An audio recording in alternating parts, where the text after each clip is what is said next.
Yes. Perfect. Okay, so firstly, my name is Deon and I represent a company called DCX Bullion. We basically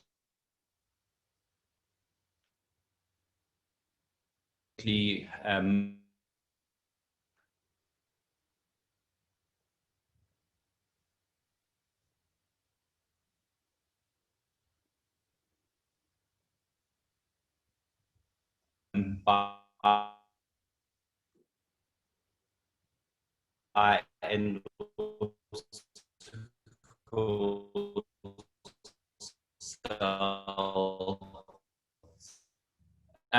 Just to get into the discussion that we got on this evening. So last week we were chatting about the gold-silver ratio. When is the right time to buy gold? When is the right time to buy silver?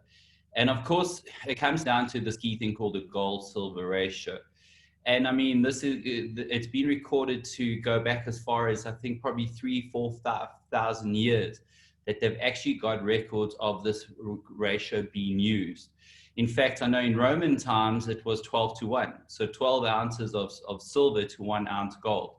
And of course, as we've gone into the last century, that gold silver ratio has gone to quite like extremes where, for instance, March this year, it went to the highest point, the furthest point. So for 1 ounce of gold, it was 124 ounces of silver, and that was done in March this year. The thing is, with the gold silver ratio, there's a natural, as it gets expanded like that, there'll be a retraction period. And this is quite typical of the economic environment we're in right now, where we do know what's happening economically around the world. COVID-19 has come and it's actually almost accelerated the expectations of a market crash. So I'm going to hand it straight over to Reuel, and he's going to just go in straight into it, and we're going to discuss the gold silver ratio. And then he's got the final part this evening. He hasn't even told me. So I'm actually dying to know the second part of tonight's discussion, but it's basically the thing that we all should be, taking more seriously, but we overlook when it comes to investing. So good evening, Reuel.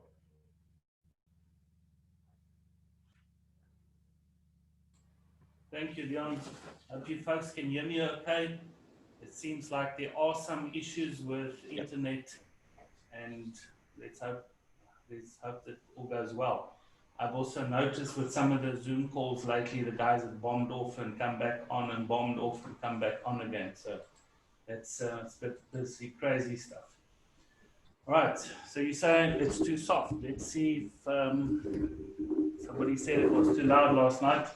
Somebody else saying it's too soft. All right, give me a second.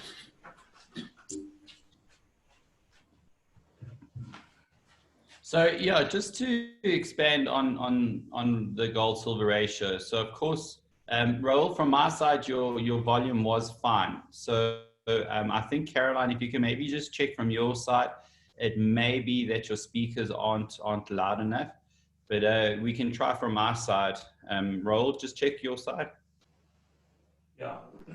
Now look, I've got a special mic connected, so if you can hear me well, then Yeah. if anyone else has a problem, let me know. Okay. Also, the great thing with tonight's conversation and discussion is we will, Reuel will actually post it onto YouTube, onto his channel. So if there's any value that you see in the discussion tonight, please get hold of either of us, and we will actually give you the links to that specific discussion. So yes, Reuel. So let's discuss gold silver ratio. Great.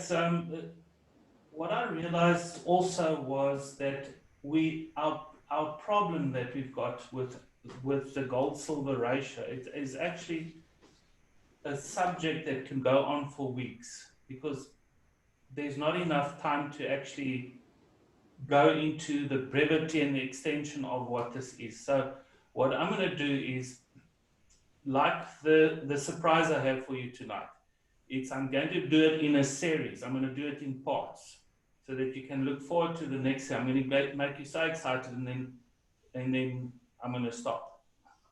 So I'm going to do it like they do it in the series on Netflix. Just at that point where you want to see what's next, then you see the subtitles coming up, at the end of this. So, all right. So this has been a very interesting. In fact, my whole the when I ended the presentation, I was surprised at the information that my own thinking, and looking again at the graphs, I realized that there's some hidden gems in what you can learn from tonight, and as a result of that, you will actually be more at peace with when to buy and when to sell. And it's actually not that complicated. I want to keep it um, as simple as possible, but as exciting as possible. So I just want to go through the disclaimer again. This is part of an educational series. It's not intended to offer financial advice. We are not financial advisors, but that's if we can also spell right. But we are traders and watch the markets, patterns, market conditions, and trends, and that helps us understand the growth of assets a lot more. And here's something I'm going to say, because sometimes people say I am outspoken, but I like to just be straight laced, straight talk. Everyone I know is straight with me. Hopefully I can be straight with you.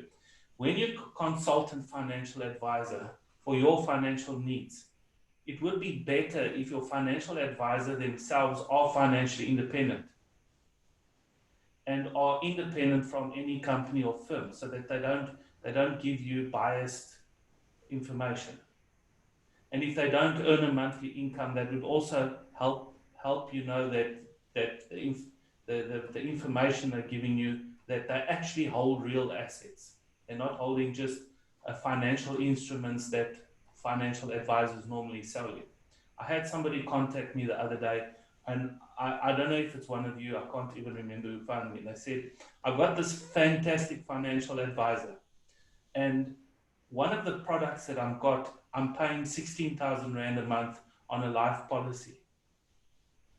But this guy is a fantastic guy, and but I feel that this is too much, that I'm paying for this, and it's for some disease, and none of my family have got disease. So I know I'm treading on hot stones here, but I just want you to think for yourself that with the information that we give you, you can make a clear decision. Nobody's trying to flog anything. I don't even think Deon and Chris have been trying to flog you, to buy the silver and try and create fear.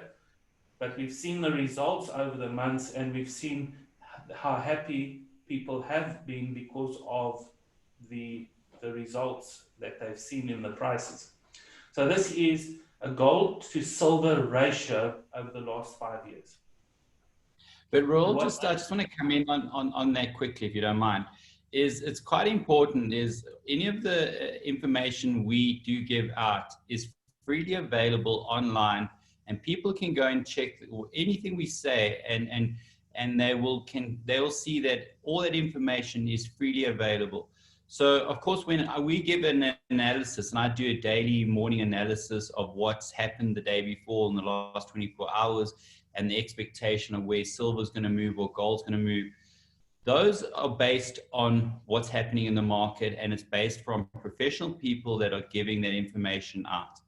If you're not too sure of anything, please always, as Reuel says, this is education based, and of course we are passionate about this ourselves.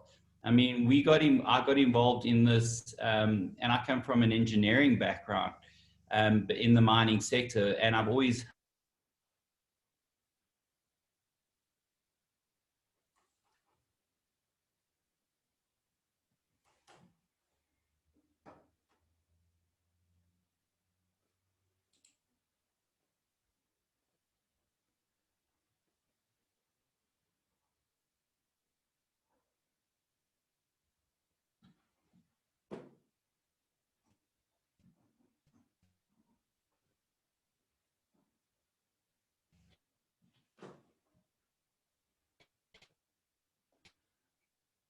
Is it me that's offline or is it Deon that's off? I think Deon had the glitch, load shedding.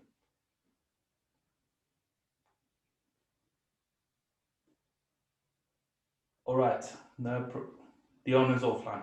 Deon did say that there was going to be a problem or could be a problem with load shedding, but he said he'll have a backup generator and he'll be on in the next few minutes. So let's carry on while we're waiting for him. Let's give you guys the juicy stuff quickly before he comes back. All right, so let's have a look at the gold to silver ratio, because this is something that we hardly ever talk about, in the sense that you're either looking at gold or you're looking at silver, but you're not looking how they are priced towards each other. So we can see at one stage earlier this year that the price of the ratio was about 131 of these ounces, 131 of these to 1 ounce of gold. So that ratio it's the highest it's been in many, many years. It's been actually the best place to buy. So the higher the ratio is on the graph, the better chances of you buying silver at the cheapest price. So this is what happened is the gold price was a lot higher than silver at this point of time. And that's where the people started buying in. And it's come from 120 to 70. So you're thinking to yourself, all right, but must I still buy? You know, this whole, but let's just go back on some of the graphs and look at the years past. So this is a 5-year graph back to 2015. And then we've got a 20-year graph. So the 20-year graph shows us that the highest it was at about 95 in 2001, 95 to 1. So we've really had a huge opportunity. Where the price is right now, it's probably the average of most of the years, the ratio right now. So, and then we saw in February 2011 that this February, March 2011, it was at its lowest point. And this is, when this ratio is this low, you should have stopped buying silver already. And I'm going to show you on the actual silver and actual gold graphs what I mean by this. So when the silver is down to 30, 20 to 1, you stop buying silver. That's actually the time you need to sell. You start selling the silver. And there's something very interesting that happened. And here's a 50-year graph. 50 years back, where you can see the gold-silver ratio has actually gotten worse, better, depends on which way you're looking at it, over the last 50 years. So silver has been pretty strong to gold in the 20s. So that's very interesting that the ratio was so close, but then the ratio started getting weaker and weaker to the gold price. So all I've done is I've taken the actual graph on TradingView and shown you that there is a trend where the price is moving slowly but surely all the way from 1998. And it was at its lowest. We're going to discuss this in detail now, because this was the time when the gold price and the silver price were hitting their highs, right there at the bottom. So everything is upside down now when you look at the ratios. And actually then recently it went up at the top there, and that's when we started advising the people to buy silver. And people are asking the question, so when must we stop buying silver? And when we stop buying silver, should we sell it? And should we buy gold then? So I'm going to show you one instance in history because there's a lag between the two prices. So when you see gold go up, silver starts going up on average 4 months later. So there's about a 4 to 5 month lag between the two prices. So when gold starts going up, you can actually start buying gold. And when silver starts going up, you can then sell the gold and buy silver. But let's talk about some of the historic graphs, because this helps us. We can see the silver price hit almost $50. In fact, some exchanges did hit $50 per ounce in April 2011. So that is why when we look at this gold price, gold to silver ratio, you can see that was when the ratio hit the lowest. In other words, silver, if these are running a race, then the gold was the sprinter, it's going ahead. But now what's happening, the silver athlete is catching up to the gold athlete. And at that point, you have to make a decision on what to do, what you're going to do with your money.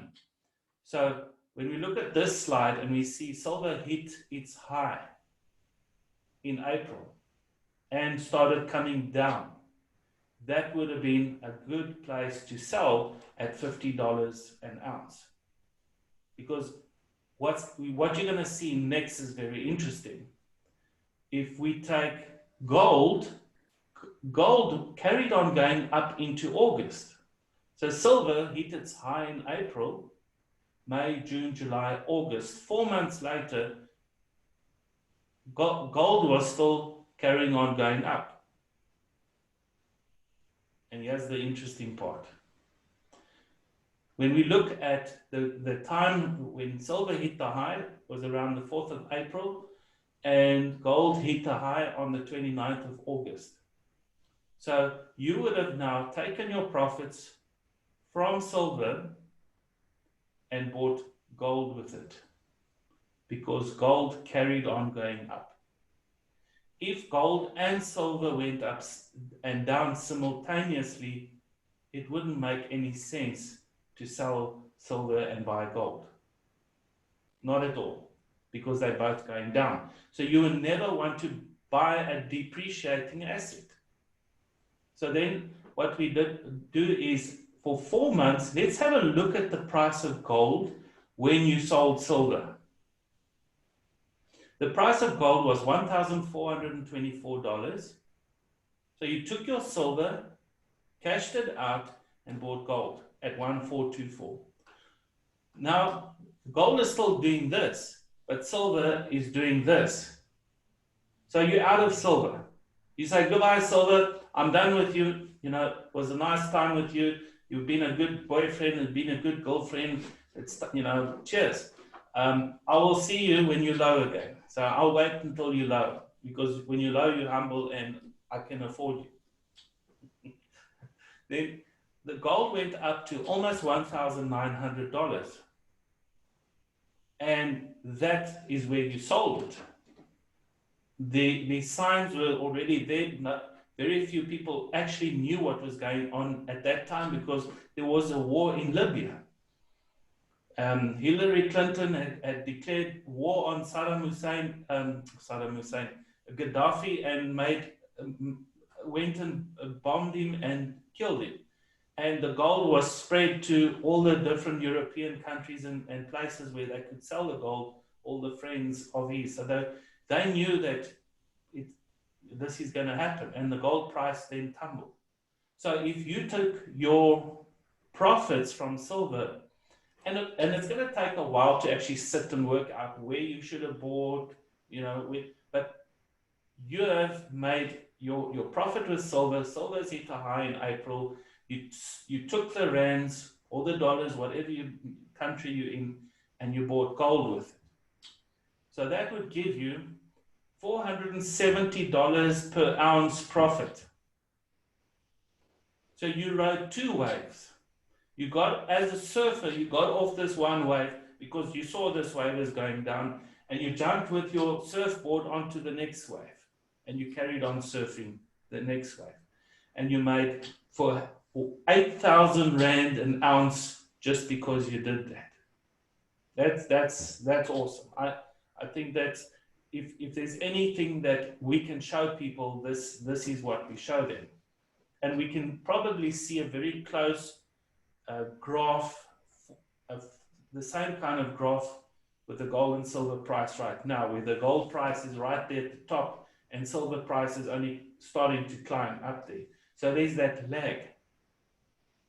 So when silver hits its high, don't worry about what the gold-silver ratio is. Just worry where you can sell at the top. And if you see gold is still going up, then you sell, take the rands, buy the gold, and carry on riding that wave while it's going up. But if gold and silver are following each other, you sell to rands and you hold your rands until they're both low.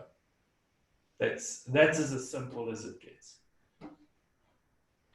All right. So, just on that, so of course you mentioned, so in March this year that ratio went to its greatest point of 124 ounces of silver to 1 ounce gold. At that point, that's when if you'd taken your ounces of gold and converted them to silver, and then now had ridden that silver wave, technically you would have ended up making more money with your gold ounces converted into silver.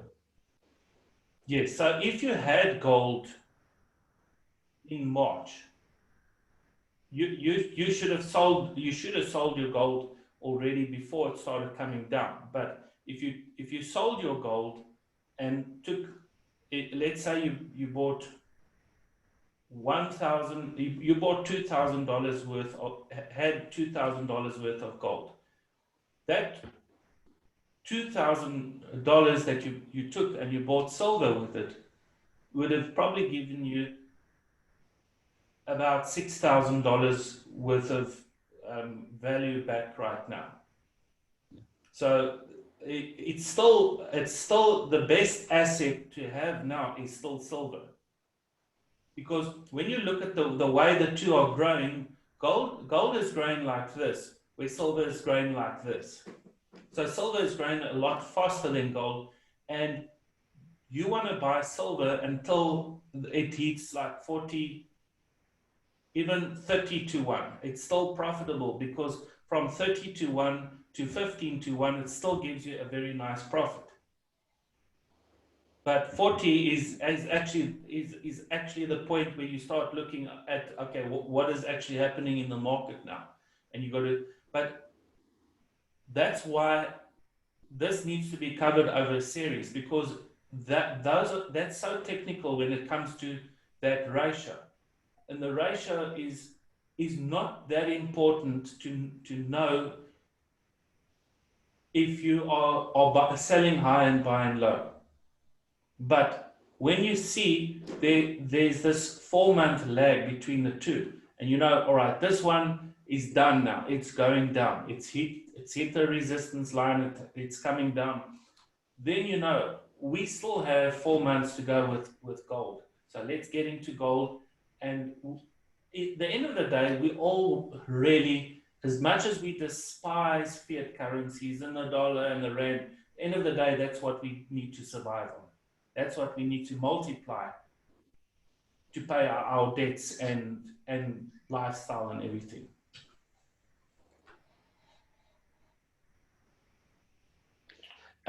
Just with regards to that, and I know we did cover it in last week's discussion. You know, the whole idea with fiat currencies, and I mean, you see what's happening with how the dollar's actually gone down. With the quantitative easing that the Fed in the US has been pumping dollars into their market to almost create an artificial acceleration within their markets to get things up and running. But of course, we know the danger with this, and this is what's anticipated to come in the near future, is it's a bubble. So we're building up this resistance, and the bubble at some point is going to burst. And of course, that is why we talk about making sure you're buying physical gold, physical silver, things like Bitcoin, where you can actually, when that does happen, and those type currencies are affected, you've at least got some of your wealth into other things that can hold you through those periods of time. And I think Well, that's quite an important part of this. it's a very Yeah. interesting point that you're making now because, and I don't know how many of you have actually thought about this, but if you want to know how much the gold, the American dollar has depreciated, you look at how much the gold has appreciated since March. Yeah. And gold has appreciated 45, 48% since March. So if we are talking about gold as real money, then the American dollar has depreciated by 45, 50%. In other words, $100 is only worth $50 now. If you take the gold standard, it would be worse to compare it with the silver standard. Because if gold, if the dollar had to be on the silver standard, then silver has depreciated 66 to 70%. In other words, $100 is only worth about $30 now. And then we look at the rand depreciating against the dollar. So we're in bigger trouble than the US dollar because we compare ourselves with them and they compare themselves with the gold or the silver standard. So definitely it's taken, these currencies have taken a big knock. So I don't hold many or much rands in the bank because I know that's just depreciating value and it's not really worth having something that's depreciating at the rate it is. You want your money into silver or gold or Bitcoin or something that's appreciating in value. That when all of these currencies start dropping, and we're going to see it this month in September.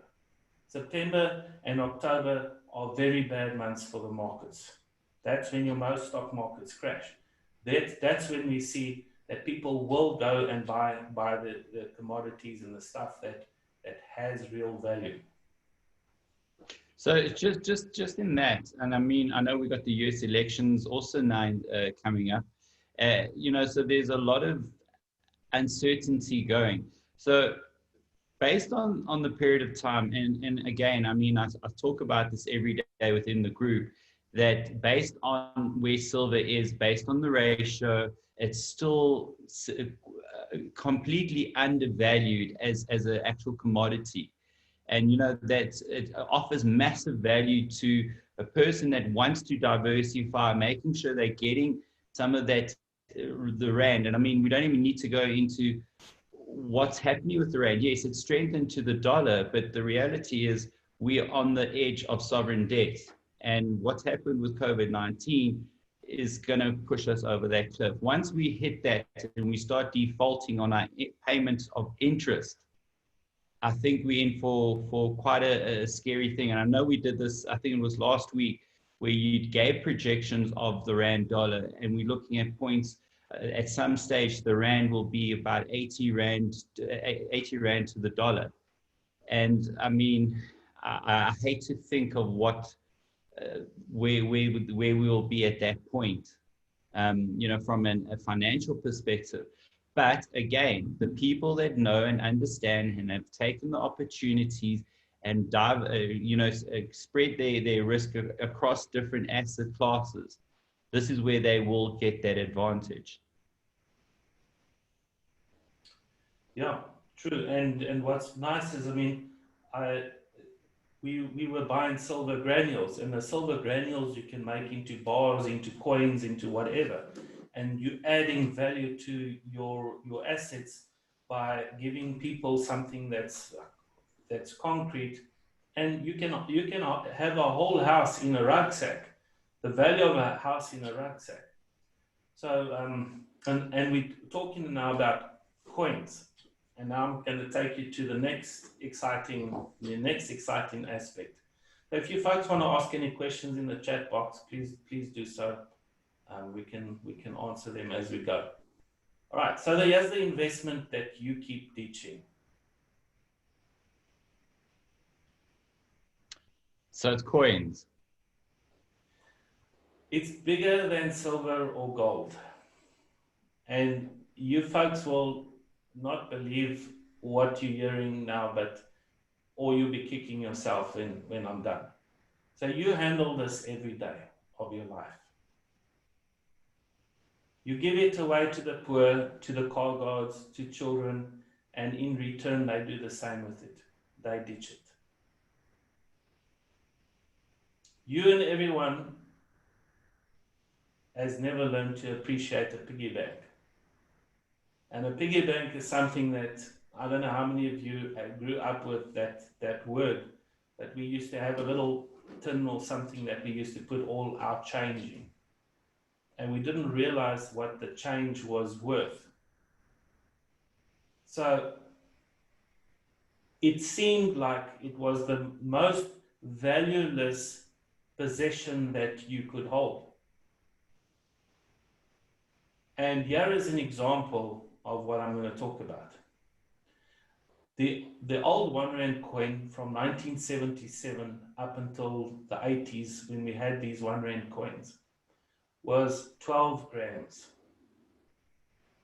12 grams. And I'm going to play some little mind games with you now, because I know these things people don't think about or even want to consider. If you take what that 1 Rand size was and weight, and you take the new 1 Rand, I think I've got one here somewhere.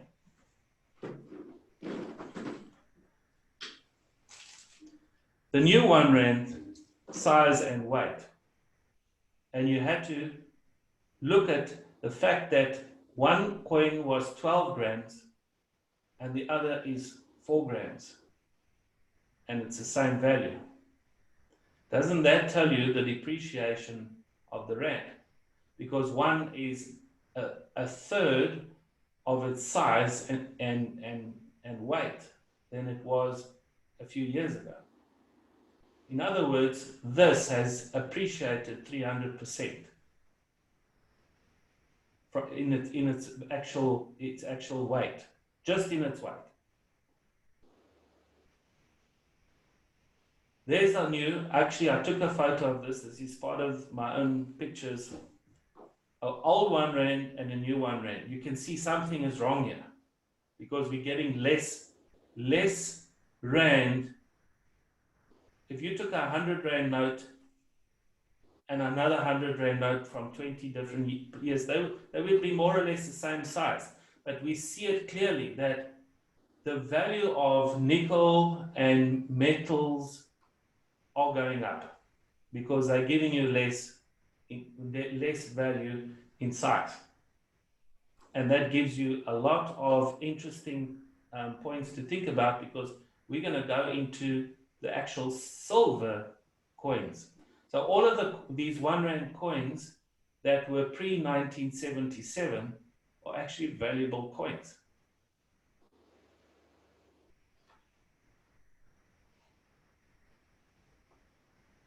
All right, this is the price of nickel per kilogram today. It's $15.6, which is about 250 odd rand a kilogram. So it's a nice cheapish asset to have. But this that I'm showing you, the price of nickel, the price versus the weight, has nothing to do with the real value that people are missing. And these are just like in the back of your cupboard. They somewhere in a box, somewhere in the shoe box, somewhere under the. You've got these valuable assets that you ditch every day. You think this is valuable. This is more valuable than this, because this is being paid. People are using this to pay this today. If I were you, when it comes to car guards, I would be giving them 10s and 20s and 50s of these, because this is valueless. This is valueless. It's only worth a little bit of ink, and a little bit of time that the printing press had to push this on the paper. This is the most depreciating asset that you are walking in your wallet, proud down the street with. I've got this, and you got like a wad of this. This is valueless. This is valuable. So, up to 1977, a 1 Rand coin had 80% silver in them. That 1 Rand coin was 15 grams. I'm going to give you the biggest shocker that you've ever heard. All you guys think you know about assets, you think you know about profits, profit margins. I'm giving it to you. This blew my mind. That if 80% of 15 grams is 12 grams, what is 12 grams worth of silver? Today's value, you got it right there. It's 270 Rand. 270 Rand for a 1 Rand coin. In just its silver value. Just the silver value. I'm not talking about what the dealers are giving you. That in the next series and the next presentations, we will go into more of that, because this stuff is like it's going to take time. I want to blow your mind slowly, because I'm being blown. So I need you to do it and think about this, because I know what you're going to do after this presentation. I think one of you already opened the cupboard and looking around for it. This is 270 times more its value. That is the biggest. What? Let me show you. So it means if you had 1,000 of these coins in your box, it would be worth 269,000 Rand. If you had 4,000 of these in a box, it would be worth 1,076,000 Rand.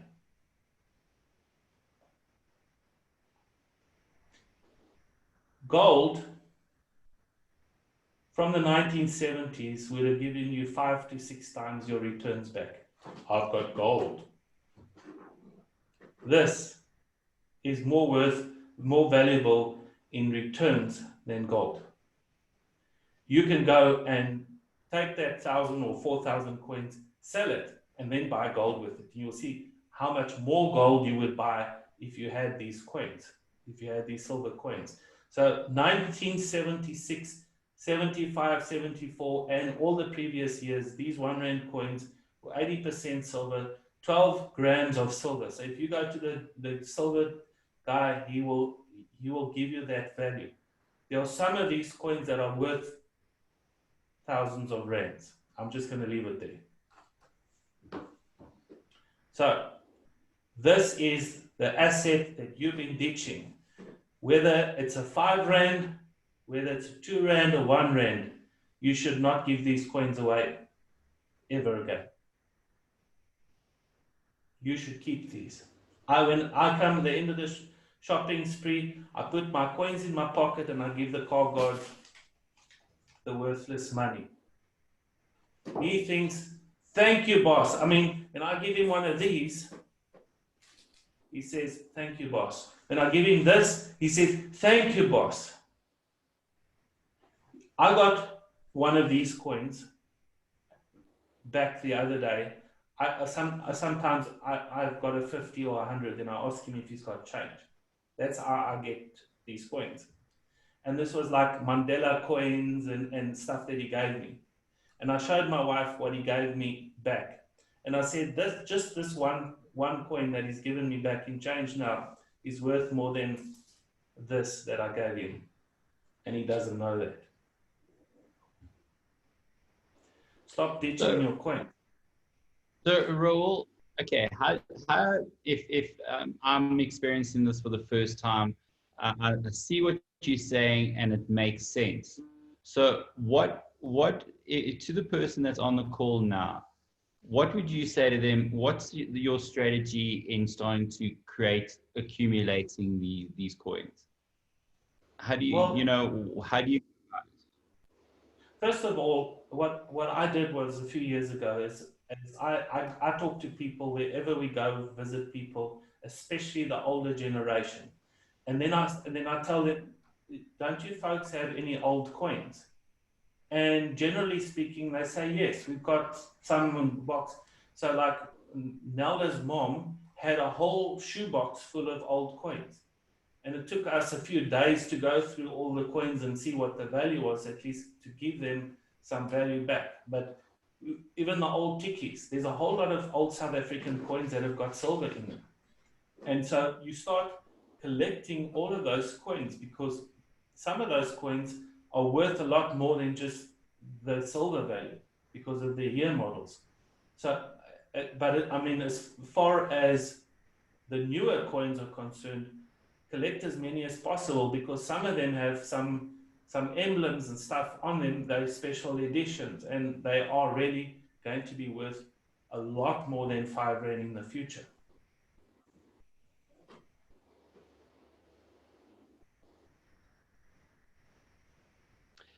Just on that, and I mean, of course, based on the business we do get people that coming, and you know, I did this exercise with you where we went through a potential customer's coin range, and of course, he went online and he saw what he had paid for it, and he valued it at about 100,000 rand. Now, the reality is, if, you know, of course, we didn't offer him anything near that because, firstly, as you say, some of the coins were just literally worth the value of their silver content. And then other coins had some value to them, but it's finding the correct buyers, making sure you get the correct price. So there was a whole lot of that. And we spoke about this. It's a typical story of people that go to pawn shops believing they've got $1 million worth of something, and then the guy offers them literally next to nothing because there's also a process here. So I think maybe also just expand on that a little bit. Yeah, unfortunately, that's the case, is that people start getting very clever. So, I mean, I've got all of these Bitcoin pages on Facebook, and people don't even know what Bitcoin is. Then they send me a private message. I've got Mandela 5 rand coins. Then I tell them I can only give you 5 rand for that Mandela coin. And they say, no, it's worth 50,000 rand. And just because there was an auction once that a special edition of this coin was sold for 50,000, everyone thinks they can get 50,000 for it. So what we do is we tell people, look, this is what we offer them for their silver, take it or leave it. Because in the end of the day, people waste your time. If that we are in the coins for the silver content. There are a few coins that are worth a lot more than that, and those people, good luck to them if they can find a buyer. In fact, there's one coin, and I'm not going to tell you guys what it is now until one of the future, that's worth 100,000 rand. It's a coin. It is a coin smaller than my old 5 cents. It's worth 100,000 rand if you can find one. But if you can find a buyer, that's the other side of the story, because you might end up getting 20,000 rand from a dealer that really wants that coin. And with an economic crisis, people mustn't be hard ass with their prices because they're going to wait.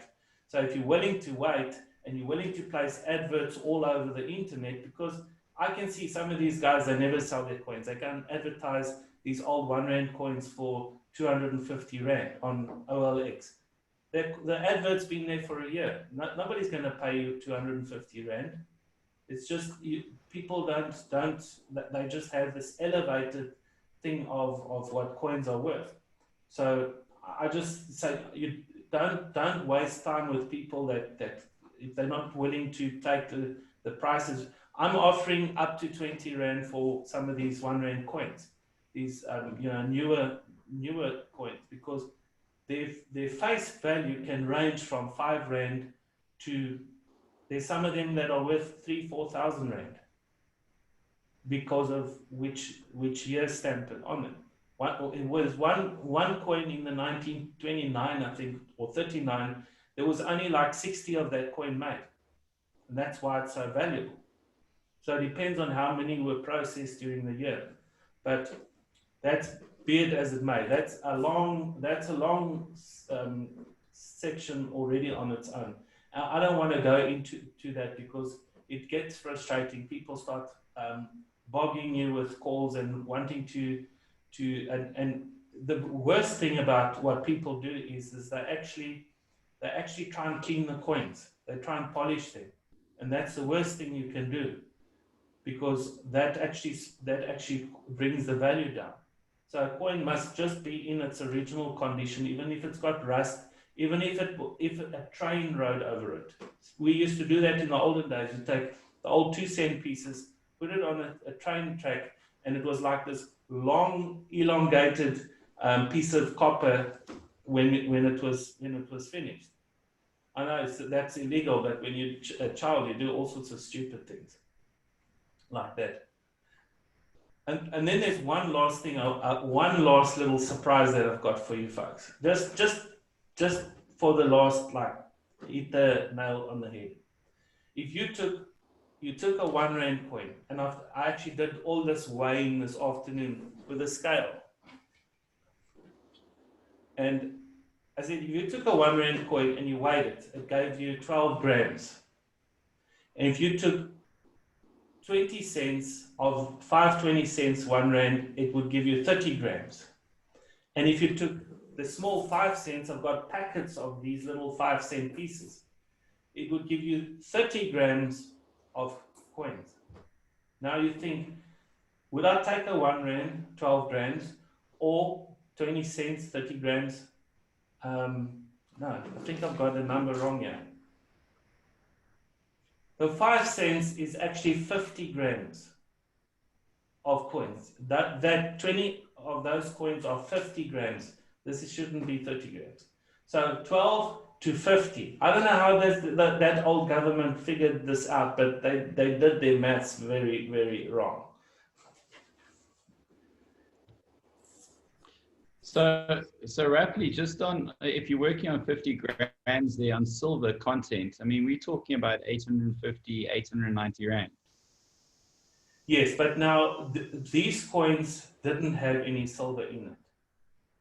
So your 5 cents, 10 cents, 20 cents didn't, and 50 cents didn't. But some of these coins are very valuable, much more valuable. And that's what one of the next parts we're going to do is we're actually going to talk about the face value of one of these coins versus what it is really worth to a buyer, because that's mind-blowing stuff. So just when you say, so the 5 cents and the 20 cents, where is their value? Well, first of all, the value is in the nickel. The combination of metal and nickel that they've got, that, and the weight. The weight is important. That's why I can't figure out how the government worked this out, because they did something wrong.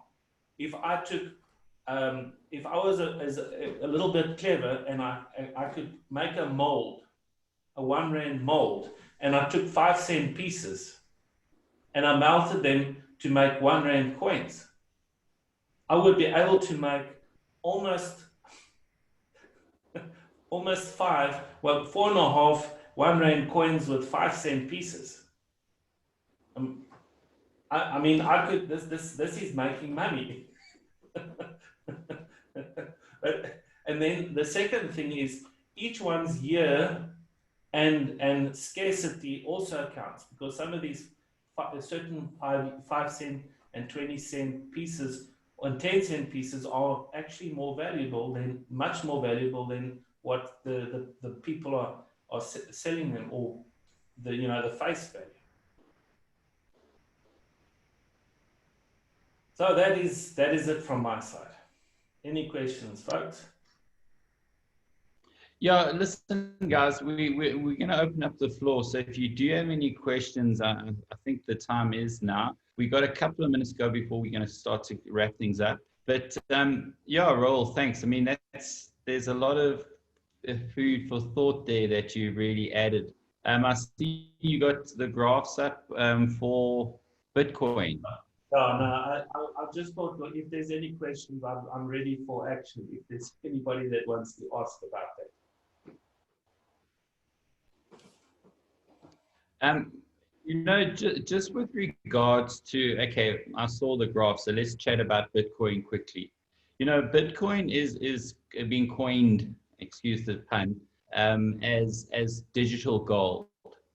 Now, just for people that are on the call that maybe don't really understand Bitcoin or cryptocurrencies, just explain what makes Bitcoin so valuable and why it's actually being probably the most appreciating asset.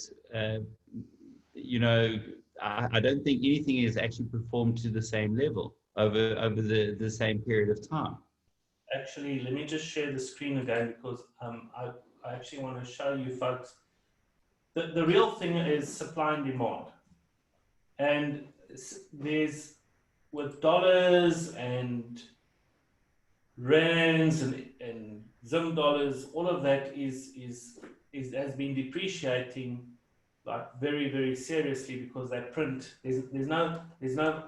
Um, there's no limited supply. With a very big surprise came on the 20. Let me just put this on a 1 day graph. I think it was less than 10, 12, 14 days. A coin comes onto the Roll, market. roll. Yes, Just share your screen. We're not picking up your screen as of yet. let me quickly share there. Okay, There's a coin perfect. that comes to the market at 0.3 bitcoins. It's like crazy. It goes all the way up to 3.39 bitcoins. That's like over $30,000 in 2 weeks.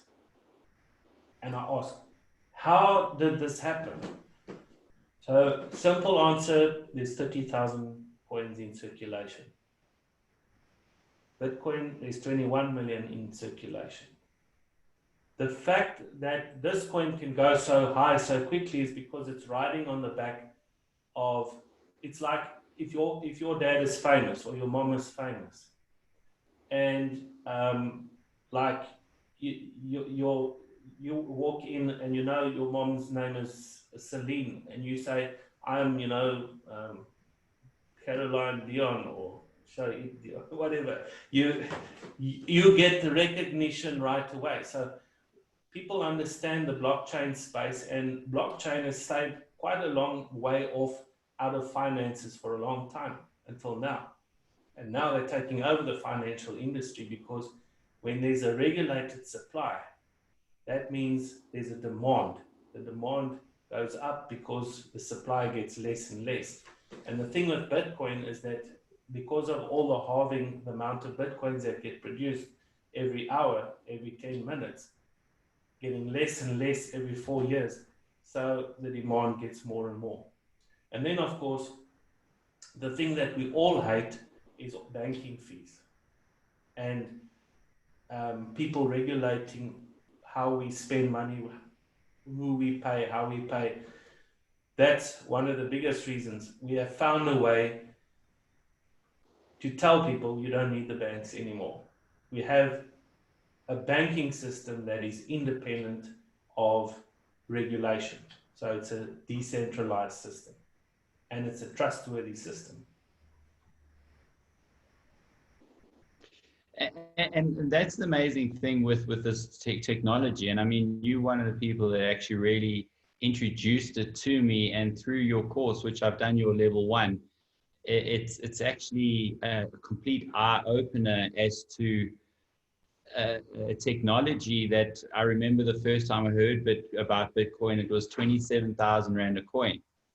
And then I thought it was overpriced and expensive for something that I didn't really understand. Only to see this year, I went from 169,000 in June to over 210,000 now in August. So it's Yeah. something that I think any person needs to take and start to take this a lot more seriously. If you're not got you some of your wealth into cryptocurrencies, into Bitcoin, you need to start reconsidering your strategy, because this is where the future is. And like Reuels said, and this is so important, is all banks are starting to get their own cryptocurrencies. All financial institutions, insurance companies, they're all starting to create this because they realize that blockchain technology is where the future is. And I can assure you this, if you haven't been exposed to it, start to do the basic stuff. You know, a lot of people, yeah, it's a scam. And the problem is there's been a lot of scams being involved with Bitcoin and things like that. It's because people don't understand it. But it's, if you had to have a scam that was based in rands, is the rand a scam, or is it the people that created the scam the real scam? So I think there's also trying to break some of those preconceived ideas that currently flow. I mean, I remember speaking to my father, and I said to him, you know, I spoke about silver and gold, and then I mentioned Bitcoin, and he wasn't interested. You know, he can't see this, he can't touch it. Where is it? You know, and for him, it's just that step's just too far for him to understand. And I said, Dad, you know what? Choose to ignore it. The reality is, if you ignore it, it's going to control you at some stage within the future. So start to understand it. Yeah, the sad thing is I know one of the people on the call, Debbie, comes from Zimbabwe, and she will living in Zimbabwe, and you see a pension of 2,000 rand become 45 rand, and that's the sad thing, is because you can't do anything about it when that happens. You trust people you don't even know, because your parents trust them and their parents trusted them, and everyone believed that you needed to work for the state, and then they'll give you a little house. You can stay in that house until the day you die, and they'll look after you. And I think that we are living in a more enlightened age where we need to start looking after ourselves. We need to find ways to increase our finances, work our finances, and stop trusting other people with our money, or trust them less and less. Because if you see what insurance companies and happened to insurance companies and banks in the Zimbabwe crisis, we've seen this in 2007, 2008.